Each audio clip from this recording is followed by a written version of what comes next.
2 పర్యాయాలు శాసనసభ్యుడిగా గెలుపొందిన అనుకున్నంత కనీసం 10% కూడా మనం ఏది కూడా సాధించలేకపోయాం.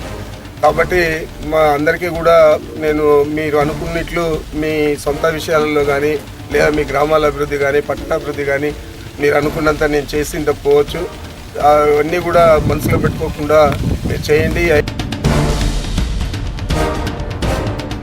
అనిషా రెడ్డి గారు చెప్పండి, ఏంటి అసలు మీరు పాలిటిక్స్లోకి రావడానికి మోటివేషన్? నమస్కారం అండి. పాలిటిక్స్లోకి రావడానికి మోటివేషన్ అంటే ముఖ్యంగా మా మామగారు రామకృష్ణారెడ్డి గారు, అదేవిధంగా చంద్రబాబు నాయుడు గారు. These 2 persons are main person. వాళ్ళు నాలో కాన్ఫిడెన్స్ కానీ మైట్ బి ఆ స్కిల్స్ కానీ వాళ్ళకు సంథింగ్ దే హ్యాడ్ అభిప్రాయం ఉండింది. So that is the way. మొట్టమొదటిగా మామగారు ఇక్కడ 3 సార్లు ఎమ్మెల్యేగా 3 సార్లు ఎంపీగా ఎప్పుడు ఓటమి ఎరగని నాయకుడిగా మా మామగారు కూడా కొనసాగినారంటే అభివృద్ధి జనాలు చూశారు కాబట్టి మళ్ళీ మళ్ళీ ఆయనకి అవతల వ్యక్తి ఎంత ధీటైన వ్యక్తి నిలబడినా కూడా ఆయన గెలవగలిగినారు. అదే కోణంలో మళ్ళీ ప్రజలు మామగారికి ఆరోగ్యం కొంచెం ఇది కాబట్టి వాళ్ళ పెద్ద కొడుకు అమర్నాథ్ రెడ్డి గారిని కూడా అదే విధంగా ఆదరించినారు. ఇప్పుడు ఎలక్షన్ క్యాన్వాసింగు అదేవిధంగా ప్రజల్లోకి ఇక్కడ మన చంద్రబాబు నాయుడు గారు ఇచ్చే సంక్షేమ పథకాలు కానివ్వండి, అభివృద్ధి పథకాలు కానివ్వండి, వెల్ఫేర్ స్కీమ్స్ కానివ్వండి ప్రజలకు అందుతున్నాయా, ఏ కోణంలో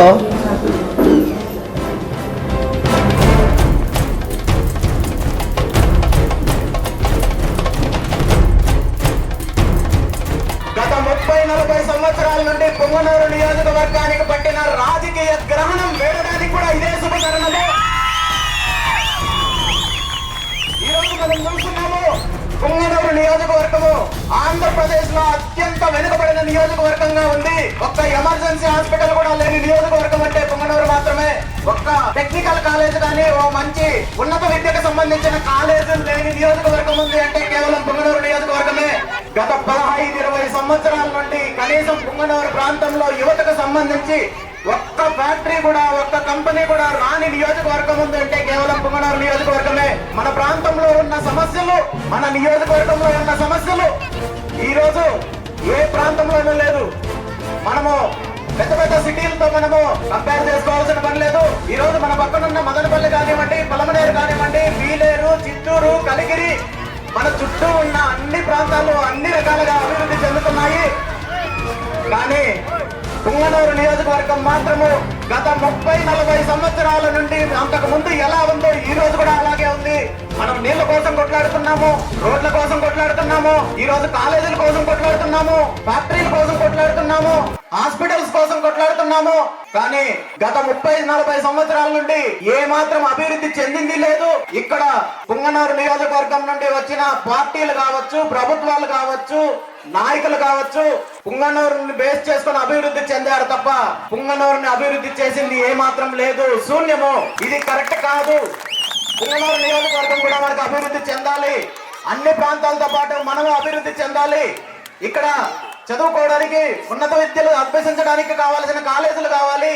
అదే విధంగా ఇక్కడ ఆరోగ్యానికి సంబంధించిన అన్ని సౌకర్యాలతో కూడిన హాస్పిటల్స్ కావాలి. ఇక్కడ యువత ఉద్యోగం చేయడానికి ఉపాధి కోసము ఫ్యాక్టరీలు కావాలి, కంపెనీలు కావాలి.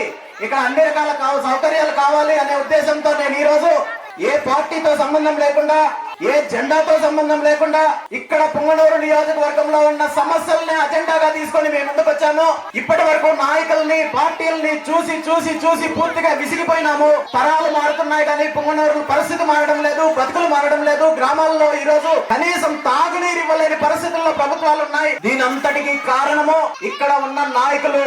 ఇక్కడ ఎవరైతే నాయకులుగా ఉన్నారో, ఇప్పుడున్న నాయకులు కావచ్చు, ఇంతకు ముందు ఉన్న నాయకులు కావచ్చు, పూర్తిగా స్వంత అభివృద్ధి పైన శ్రద్ధ చూపించడానికి తప్ప పొంగనూరు నియోజకవర్గాన్ని అభివృద్ధి చేయడానికి ఏ ఒక్కరూ ప్రయత్నించలేదు. దీనిపైన పోరాటం చేసిన వాళ్ళు లేరు.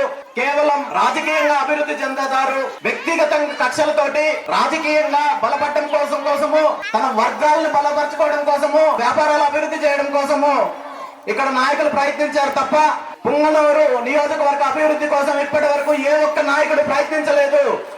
మన నియోజకవర్గం అభివృద్ధి చెందాలంటే, మనకిక్కడ అభివృద్ధి కావాలి అంటే, మనకిక్కడ అన్ని సౌకర్యాలు కావాలంటే మనం మారాల్సిన అవసరం ఈ రోజు వచ్చింది. కనీసము రాబోయే మన తరాల వాళ్ళకి, మన పిల్లలకి మంచి చదువుకోవడానికి కాలేజీలు, హాస్పిటల్స్, కంపెనీలు, ఫ్యాక్టరీలు ఈ ప్రాంతంలో రావాలి. మనం అభివృద్ధి చెందాలంటే మొదట మనం మారాలి. మనకు మన ప్రాంతంలో అభివృద్ధి చేసే నాయకులు కావాలి. ఇప్పటి వరకు మీరు నాయకుల్ని, పార్టీల్ని చూశారు. నాకు ఒక్క అవకాశం ఇవ్వండి, ఖచ్చితంగా పుంగనూరు నియోజకవర్గాన్ని అభివృద్ధి అంటే ఎలా ఉంటుంది అనేది చూపించడానికి నేను సిద్ధంగా ఉన్నాను. ఈరోజు నేను తిరుపతి నుండి రాలేదు, పక్క నియోజకవర్గాల నుండి రాలేదు, బెంగళూరు నుండి రాలేదు. నేను పుంగనూరులోనే ఉంటాను. మీరు నన్ను కలవాలన్నా 5 నిమిషాలు, నేను మిమ్మల్ని కలవాలన్నా 5 నిమిషాలు. ఏ సమస్య వచ్చినా మీ కుటుంబంలో సభ్యుడిలాగా నేను ఉంటాను. అందరం కలిసి ఈ రోజు మీరందరూ నాకు తోడుగా ఉండండి. నేను మీకు తోడుగా ఉన్నా. ఏ ఇబ్బంది ఉన్నా, ఏ సమస్య ఉన్నా నేను ముందుంటాను. నాకు ఒక్క అవకాశం ఇవ్వండి. మనందరూ బతుకులు మారుతాయి. పుంగనూరు నియోజకవర్గం అభివృద్ధి చెందుతుంది.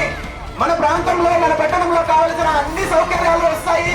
ఒక్క అవకాశం నాకు ఇవ్వాల్సిందిగా మిమ్మల్ని అందరినీ కోరుకుంటూ ఈ అవకాశం ఇచ్చిన పెద్దలందరికీ